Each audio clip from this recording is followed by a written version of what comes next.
अस्सलाम वालेकुम लाला साहब। वालेकुम सलाम। केड़ो हाल है?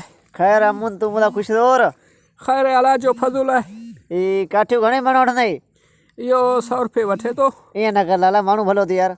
यार सोके 10 रुपये वधाए ॾींदो। न वणाठिन जो 10 रुपया लाला वणाठिन जो काठियूं वधाई वणाठिन खे कारो मुखंदो। न कारो मुको ने वणाठिन जो काठियूं तुंहिंजी मर्ज़ी आहे वठंदो वठ इहे काठियूं वधाई ई 12 काठियो इन में अंगार छांदो इहो को 12 कंदो है छा? खूरो दुखंदो खूरो।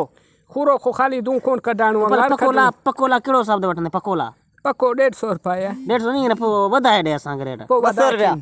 न न पोइ कोन थो खपे, तव्हां खणी वञो। न पर तूं कोयलो कोयलो वठंदे कोयलो खोइलो तव्हां विकिणे पियो काॾे न कंदो? कोयलो न असां त कोयलो ॾींदा त कोयलो वठ ए कहिड़ो खोइलो कहिड़ो? कोयलो जो काठिन में न करंदो कोयलो कोयलो तो ॾींदा कोयलो कहिड़ो हिसाब पाण वठंदा विकिणे पियो यार।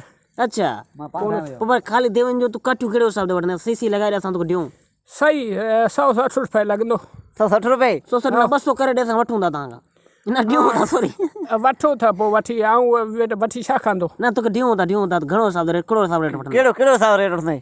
सही सही तव्हांखे हां 200 मां 30 रुपया घटि ॾींदो। 230 रुपया न 170 कोन थींदा ने यार। न पोइ ईअं यार मूंखे अंगार जो 180 इहो बि सही आहे पोइ कॾहिं काठियूं खणंदे कॾहिं ॾियूं तोखे तव्हां जेॾीमहिल खणी तव्हां खां काठी वठंदो। गाॾी तूं पाण काए न असीं काए अचूं आऊं खाईंदा ऐं केॾा असीं रेड़े ते खणी ईंदा रेड़े ते पोइ रेड़े ते घणा ॾींहं लॻी वेंदा महीनो लॻी वेंदो अथो किथे जो तव्हां खाट करे खे वेठो न पोइ हाणे तूं गाॾी बि असीं तोखे ॾियूं हलाला ईअं न कर न गाॾी तूं काया गाॾी यार 40 मन काठ 40 मन लाला।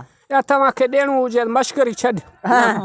असीं ॾियूं था, असीं मश्करी कोन असीं ॾियूं था असांखे ॾियणो आहे रेट घटि आहे रेट असांखे वरी 30 मथे करे ॾे 200 करे ॾे अहिड़ो यार तव्हां मश्करी पोइ खाट कोन थो खपे। न काठ काठ वठिणो पवंदो तोखे हाणे पंहिंजो खणी वञ। जहिड़ो जहिड़ो कर वठिणो पवंदो यार अंगार जो रेट कोन्हे तव्हांखे पाण न लाला हाणे तूं ठोशा खाईंदे बाबा असांखे 200 रेट वठ काटियो असां माना ठोशा खाईंदे ठोशा छा आणंदो? ठोशा बाबा रेट असांखे माना फाइनल आहे 200 वठिणो तोखे हा तव्हांखे झगड़ो करिणो आहे खाटी झगड़ो हाँ, असीं झगड़ो तो करिणो आहे।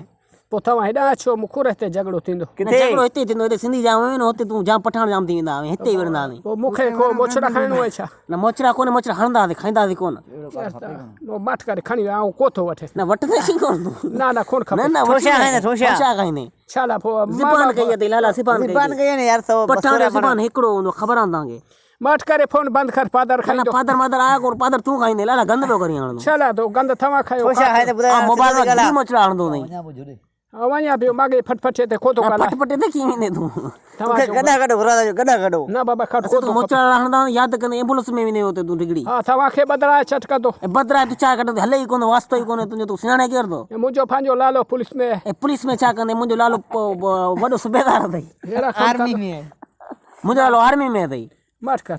न न माठ करण जी ॻाल्हि कोन्हे तूं सभु गंद थो करे लाला।